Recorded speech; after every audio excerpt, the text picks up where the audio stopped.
Hello everyone, welcome to Neso school. हमने class 10th history के पहले दो चैप्टर्स यानी कि the rise of nationalism in Europe and nationalism in India complete कर लिए हैं। अब हमारे आज के इस लेक्चर के साथ हम शुरुआत करने वाले हैं चैप्टर 3 की, जिसका नाम है the making of a global world. इस चैप्टर में हमें ये पढ़ना है कि कैसे हमारा आज का ये ग्लोबल वर्ल्ड शेप हुआ, क्रिएट हुआ, यानी कि किस तरीके से हमारी एक ऐसी दुनिया क्रिएट हुई जहां पर अलग अलग देश, लोग, सोसाइटीज, इकोनॉमीज एंड कल्चर्स साथ में आए, जुड़े और इंटरकनेक्ट हुए। हमारे आज के इस लेक्चर में हम पढ़ने वाले हैं चैप्टर के सबसे पहले टॉपिक को, जिसका नाम है द प्री मॉडर्न वर्ल्ड। तो चलिए देख लेते हैं इस लेक्चर के टॉपिक्स। हमारे इस लेक्चर का एक ही टॉपिक होने वाला है, जिसका नाम है द प्री मॉडर्न वर्ल्ड, और इस टॉपिक के बारे में आपके चैप्टर में पहले पेज में यहाँ पर दिया गया है। तो बिना किसी देरी के शुरू करते हैं। अब इससे पहले हम आगे बढ़े, आपका यहाँ पर प्री मॉडर्न वर्ल्ड का मतलब समझना जरूरी है। तो चलिए सबसे पहले यहाँ पर प्री मॉडर्न वर्ल्ड का मीनिंग समझ लेते हैं। प्री का मतलब होता है पहले, मॉडर्न का मतलब होता है आधुनिक, और वर्ल्ड का मतलब हम जानते हैं दुनिया। तो प्री मॉडर्न वर्ल्ड का मतलब क्या होता है? आधुनिकता से पहले की एक दुनिया। ठीक है, मतलब कि मॉडर्नाइजेशन से पहले के वर्ल्ड को ही हम प्री मॉडर्न वर्ल्ड कहते हैं। ऐसा कहा जाता है कि 15th सेंचुरी से 18th सेंचुरी से पहले का जो हमारा वर्ल्ड था वो एक प्री मॉडर्न वर्ल्ड था, यानी कि 1400 से लेके 1700 के बीच का जो पीरियड था, उससे पहले के पीरियड को हम प्री मॉडर्न वर्ल्ड कहते हैं, मानते हैं। अब यहाँ पर आप सोचेंगे कि मैम प्री मॉडर्न वर्ल्ड और मॉडर्न वर्ल्ड के बीच में क्या डिफरेंस होता है, तो चलिए ये भी समझ लेते हैं। प्री मॉडर्न वर्ल्ड एक ऐसा वर्ल्ड था जहां पर मॉडर्नाइजेशन नहीं हुआ था, मतलब कि उस वर्ल्ड में ना तो टेक्नोलॉजी थी, ना ही फैक्ट्रीज, ना ही इंडस्ट्रीज। उस समय मॉडर्न इक्विपमेंट्स का, टूल्स का इस्तेमाल नहीं किया जाता था, मशीन्स का इस्तेमाल नहीं किया जाता था। उस समय सोसाइटी एग्रीकल्चर के ऊपर ज्यादातर बेस्ड थी, और साथ ही साथ उस वर्ल्ड में यानी कि प्री मॉडर्न वर्ल्ड में ट्रांसपोर्टेशन और कम्युनिकेशन भी बहुत ज्यादा लिमिटेड था। वहीं पर अगर हम बात करें मॉडर्न वर्ल्ड की, तो मॉडर्न वर्ल्ड में इसका उल्टा था, इसका ऑपोजिट था। यानी कि मॉडर्न वर्ल्ड में मशीन्स का यूज किया गया, बड़ी बड़ी इंडस्ट्रीज आई, फैक्ट्रीज आई, टेक्नोलॉजी काफी ज्यादा एडवांस हुई, इसी के साथ साथ ट्रांसपोर्टेशन एंड कम्युनिकेशन में भी एडवांसमेंट देखा गया। तो ऐसे वर्ल्ड को बोला जाता है मॉडर्न वर्ल्ड। तो अब मैं उम्मीद करती हूँ आप सभी को प्री मॉडर्न वर्ल्ड का मतलब भी समझ में आ गया होगा, और आपको डिफरेंस भी पता चल गया होगा pre modern world and modern world के बीच में। अब चलिए आगे बढ़ते हैं। अब यहाँ पर सबसे पहले मैं आपसे पूछना चाहती हूँ कि ग्लोबलाइजेशन का मतलब क्या होता है। आप सभी ने इकोनॉमिक्स में ग्लोबलाइजेशन के बारे में पढ़ा है, इसलिए मैं ये जानती हूँ कि आप सभी को पता है कि ग्लोबलाइजेशन एक ऐसा प्रोसेस होता है जहाँ पर एक मूवमेंट देखा जाता है लोगों का, सामान का, गुड्स का, सर्विसेज का, कैपिटल का यानी कि पैसों का, टेक्नोलॉजी का, इंफॉर्मेशन का, from one place to another. तो जब क्रॉस बॉर्डर मूवमेंट होता है, मतलब कि जब एक देश से दूसरे देश तक लोग जाते हैं, सामान जाता है, कैपिटल, इंफॉर्मेशन या टेक्नोलॉजी को भेजा जाता है, तो उसी को हम ग्लोबलाइजेशन कहते हैं। फॉर एग्जाम्पल, आज के समय में आप इंडिया में बैठकर यूएसए का कोई एक मोबाइल फोन यूज कर सकते हैं, अब वहां की एप्लीकेशन को यूज कर सकते हैं, आप दुनिया भर में शॉपिंग कर सकते हैं। किसके वजह से? ग्लोबलाइजेशन के ही वजह से। तो ग्लोबलाइजेशन के वजह से ही शेप हुआ है हमारा ग्लोबल वर्ल्ड, यानी कि ग्लोबलाइजेशन के वजह से, माइग्रेशन के वजह से, लोगों के मूवमेंट के वजह से, कैपिटल, गुड्स के मूवमेंट के वजह से ही हमारा वर्ल्ड, हमारे देश, सोसाइटीज और लोग एक दूसरे के करीब आए हैं, इंटरकनेक्ट हुए हैं। तो ग्लोबलाइजेशन के वजह से ही शेप हुआ है, क्रिएट हुआ है हमारा ये ग्लोबल वर्ल्ड। अब ऐसा माना जाता है कि ग्लोबलाइजेशन एक रीसेंट फिनोमेना है, मतलब कि ग्लोबलाइजेशन 50 इयर्स पहले ही इमर्ज हुआ है, और ये जो हमारा ग्लोबल वर्ल्ड है ये आज ही क्रिएट हुआ है, काफी रिसेंटली ही डेवलप हुआ है। लेकिन क्या ये सही है? जी नहीं, ये गलत है, क्योंकि रियलिटी में ग्लोबलाइजेशन 50 इयर्स पहले नहीं, सेंचुरीज पहले ही इमर्ज हो चुका था। ग्लोबलाइजेशन एक न्यू टर्म है, जिस टर्म को 20th सेंचुरी में यूज किया गया, लेकिन ये जो प्रोसेस है ग्लोबलाइजेशन का, ये काफी ज्यादा पुराना है। मतलब एशियन टाइम्स में भी लोग मूव करते थे from one place to another. उस समय भी ट्रेड किया जाता था, उस समय भी कैपिटल का, गुड्स का, सर्विसेज का मूवमेंट होता था from one region to another. तो ग्लोबलाइजेशन वर्ड नया है, टर्म नहीं है, लेकिन ये प्रोसेस काफी ज्यादा पुराना है। और अगर हम बात करें ग्लोबल वर्ल्ड की, तो ग्लोबल वर्ल्ड भी अचानक से शेप नहीं हुआ है, इसकी भी काफी लंबी हिस्ट्री है, इतिहास है। एक long history of trade, migration, people in search of work, movement of capital जैसी चीजों के वजह से ही ये ग्लोबल वर्ल्ड हमारा शेप हुआ है, क्रिएट हुआ है। डिफरेंट फेजेस में ग्लोबलाइजेशन को फॉलो किया गया, जिसके वजह से आज हमारा ये ग्लोबल वर्ल्ड शेप हुआ है, क्रिएट किया गया है।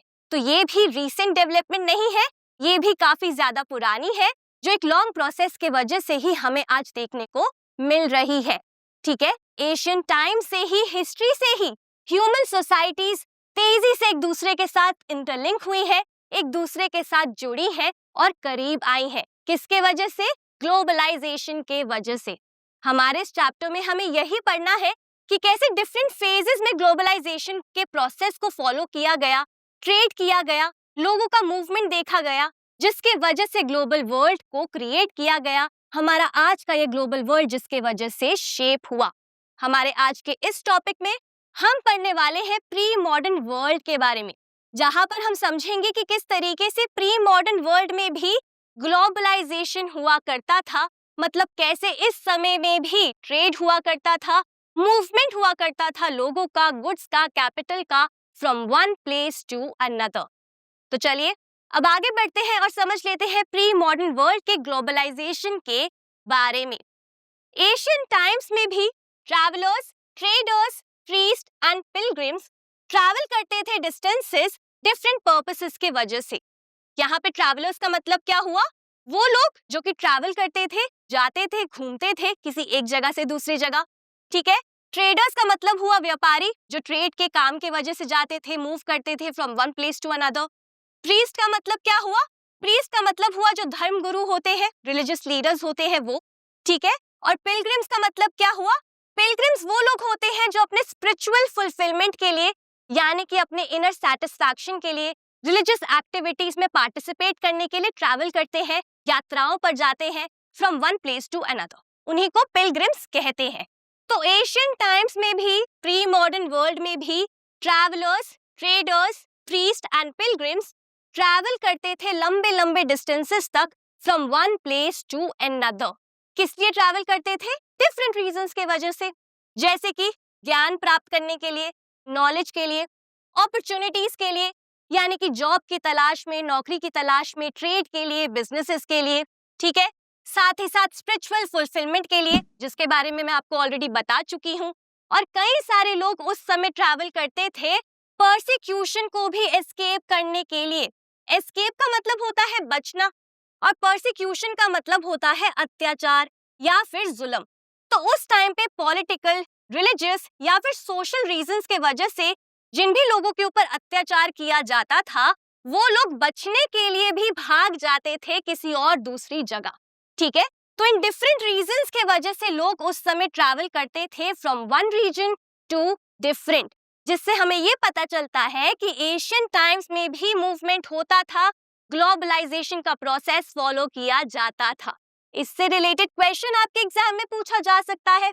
आपसे ये पूछा जा सकता है कि एशियन टाइम्स में लोग क्यों ट्रैवल करते थे, या कौन थे वो लोग जो ट्रैवल करते थे। तो वहां पर आप यही आंसर लिखकर आएंगे। अब जब लोग एशियन टाइम्स में ट्रैवल करते थे एक जगह से दूसरी जगह, तो वो अपने साथ सामान लेकर जाते थे, पैसे लेकर जाते थे, वैल्यूज, स्किल्स, आइडियाज और अपने इन्वेंशंस को भी वो साथ में कैरी करते थे, जिसके वजह से कैपिटल, गुड्स का भी मूवमेंट होता था from one place to another. तो जब भी लोग ट्रैवल करते थे, एक जगह से दूसरी जगह जाते थे, तो वो अपने साथ goods, money, values, skills, ideas, inventions को भी लेकर जाते थे, और कई बार वो अपने साथ जर्म्स एंड डिजीजेस को भी कैरी करते थे, यानी कि अपने साथ वो जर्म्स को, बीमारियों को भी लेकर जाते थे from one place to another. तो जब भी किसी एक व्यक्ति को कोई बीमारी होती थी और वो किसी दूसरी जगह जाता था, तो उसके वजह से दूसरी जगह में भी वो बीमारी फैल जाती थी। तो इस वजह से diseases, germs, goods, money, values ये सभी ट्रैवल करती थी उस समय लोगों के साथ साथ एक जगह से दूसरे जगह, जो हमें ये बताता है कि एशियन टाइम्स में भी मूवमेंट होता था गुड्स का, वैल्यूज का, आइडियाज का, डिजीजेस का, लोगों का, एक जगह से दूसरी जगह। अब आपके चैप्टर में इसी से रिलेटेड 3 एविडेंसेस दिए गए हैं, यानी कि 3 ऐसे प्रूफ दिए गए हैं जो हमें ये बताते हैं कि कैसे एशियन टाइम्स में, प्री मॉडर्न वर्ल्ड में भी ग्लोबलाइजेशन हुआ करता था, ग्लोबलाइजेशन एग्जिस्ट करता था। सबसे पहला एविडेंस क्या है? सबसे पहला एविडेंस है 3000 BCE का। BCE का मतलब क्या होता है? बिफोर कॉमन एरा, जिसे आप BC भी कह सकते हैं, यानी कि बिफोर क्राइस्ट भी कह सकते हैं। तो जो भी ईयर्स जीसस क्राइस्ट के जन्म से पहले के हैं उन्हें हम BCE या फिर BC कहते हैं, और जो भी ईयर्स जीसस क्राइस्ट के बर्थ के बाद के हैं उन्हें हम AD यानी कि एनो डोमिनी कहते हैं, या फिर उसे हम कहते हैं CE यानी कि कॉमन एरा। ठीक है, तो यहाँ पर 3000 BCE के समय में जो इंडस वैली सिविलाइजेशंस थी वो लिंक्ड थी, जुड़ी हुई थी प्रेजेंट डे वेस्ट एशिया के साथ कोस्टल ट्रेड के थ्रू। कोस्टल ट्रेड का मतलब क्या होता है? पानी के थ्रू जो ट्रेड किया जाता था, गुड्स को भेजा जाता था from one place to another, उसी को कोस्टल ट्रेड कहा जाता है। ठीक है, तो 3000 BCE के समय में जब इंडस वैली सिविलाइजेशंस एग्जिस्ट करती थी, इंडस वैली सिविलाइजेशन क्या है आप सभी इसके बारे में जानते हैं। हमारी दुनिया की पुरानी सिविलाइजेशंस में से एक सिविलाइजेशन है इंडस वैली सिविलाइजेशंस, जो प्रेजेंट डे इंडिया, पाकिस्तान यानी कि नॉर्थ वेस्टर्न हिस्सा इंडिया का और पाकिस्तान का जो रीजन है उसके अराउंड ही एग्जिस्ट करती थी। तो वो जो सिविलाइजेशन थी वो जुड़ी हुई थी प्रेजेंट डे वेस्ट एशिया के साथ। प्रेजेंट डे वेस्ट एशिया का मतलब क्या हुआ? जो हमारे आज के देश है, ईरान, इराक, इजराइल, वो सभी देश यानी कि मिडिल ईस्टर्न देश जो हैं हमारे आज के, उनके साथ ये पूरा हिस्सा, ये सिविलाइजेशन जुड़ी हुई थी कोस्टल ट्रेड की मदद से। और ये सबसे पहला एविडेंस है जो हमें ये बताता है कि कैसे उस समय भी, मतलब कि प्री मॉडर्न वर्ल्ड के समय में भी, एशियन टाइम्स में भी ट्रेड हुआ करता था, मतलब कि ग्लोबलाइजेशन एग्जिस्ट करता था। ठीक है, दूसरा यहाँ पे एविडेंस क्या है? दूसरा एविडेंस ये है कि for more than a millennia, millennia का मतलब क्या होता है? 1000 साल। ठीक है, तो 1000 सालों से ज्यादा सालों तक कौरीज को, कौरीज क्या होती है? हिंदी में आप इसे कौड़ी कहते हैं और इंग्लिश में सी शेल्स कहते हैं।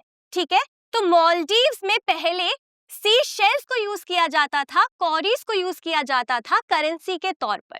ठीक है, तो ये एविडेंस हमें हिस्ट्री में मिला है कि जो ये कौरीज थी, जो मालदीव्स की करेंसीज थी, वो चाइना में भी पाई गई और ईस्ट अफ्रीका में भी। तो जो मालदीव्स की करेंसी थी उनका इस्तेमाल चाइना में भी किया गया और ईस्ट अफ्रीका में भी किया गया। अब सवाल यहाँ पर ये आता है कि अगर उस समय ग्लोबलाइजेशन नहीं था, अगर उस समय ट्रेड नहीं हुआ करता था, मूवमेंट नहीं होता था, तो कैसे मालदीव्स की करेंसीज चाइना और ईस्ट अफ्रीका तक पहुंची? तो इसीलिए ये हमारा दूसरा एविडेंस है जो हमें ये बताता है कि कैसे उस समय भी सी शेल्स, जो कि मालदीव्स की करेंसी थी, उसका एक्सचेंज हुआ, ग्लोबल एक्सचेंज हुआ ट्रेड के समय, जिसके वजह से उन करेंसीज को चाइना में और ईस्ट अफ्रीका में भी यूज किया गया। तो ये भी दूसरा हमारा एविडेंस है ट्रेड का, ग्लोबलाइजेशन का फ्रॉम प्री मॉडर्न वर्ल्ड। ठीक है, तीसरा एविडेंस यहाँ पे क्या है? 7th सेंचुरी में ये देखा गया है कि कैसे जो जर्म्स डिजीजेस फैलाते थे, ऐसे जर्म्स लॉन्ग डिस्टेंस तक स्प्रेड हुए। मतलब कि अगर कोई बीमारी किसी एक रीजन में थी तो वो सेम बीमारी दूर दूर तक दूसरे रीजन्स में भी देखी गई। किसके वजह से? मूवमेंट के वजह से, ट्रेड के वजह से। तो ये पाया गया है कि 7th सेंचुरी में भी डिजीजेस लॉन्ग डिस्टेंसेस तक स्प्रेड हुए हैं ट्रेड के वजह से, लोगों के मूवमेंट के वजह से। और ये बात और भी ज्यादा पक्की हो गई 13th सेंचुरी तक, जहां पर ये देखा गया कि एक काफी ज्यादा स्ट्रॉन्ग लिंक है लोगों के मूवमेंट, ट्रेड और डिजीजेस के बीच में, जो कि डिफरेंट रीजन्स में उस समय फैल रहे थे। ठीक है, तो ये क्या है? ये थर्ड एविडेंस है जो हमें ये बताता है कि उस समय ट्रेड हुआ करता था, लोगों का मूवमेंट भी हुआ करता था, जिसके वजह से वो जर्म्स जो कि बीमारियां फैलाते थे, वो जर्म्स अलग अलग रीजन्स में पाए गए, देखे गए, जिसके वजह से वहां के लोगों को काफी ज्यादा बीमारियां भी हुई। ठीक है, तो ये है वो 3 एविडेंसेस जो इस बात को प्रूव करते हैं कि प्री मॉडर्न वर्ल्ड में भी ग्लोबलाइजेशन एग्जिस्ट करता था। उस समय भी ह्यूमन सोसाइटीज एक दूसरे से इंटरकनेक्टेड थी, जुड़ी हुई थी। तो इसी के साथ हमने यहाँ पर समझ लिया है कि किस तरीके से प्री मॉडर्न वर्ल्ड में भी ग्लोबलाइजेशन एग्जिस्ट करता था, कैसे उस समय भी लोग एक दूसरे से इंटरकनेक्टेड थे, जुड़े हुए थे। यहाँ पर हमने 3 एविडेंसेस के बारे में भी समझ लिया जो हमें ये बताते हैं कि कैसे उस समय डिजीजेस भी अलग अलग जगह पर फैले, साथ ही साथ करेंसीज का भी एक्सचेंज देखा गया और कोस्टल ट्रेड का भी हमने यहाँ पे एग्जाम्पल देखा। तो हमारा आज का ये टॉपिक जिसका नाम था द प्री मॉडर्न वर्ल्ड, इसी के साथ यहीं पर कंप्लीट होता है। मैं उम्मीद करती हूँ ये टॉपिक आपको अच्छे से समझ में आ गया होगा। आज के लिए बस इतना ही। अब मैं मिलूंगी आपसे अगले लेक्चर में एक नए और इंटरेस्टिंग टॉपिक के साथ। Thank you.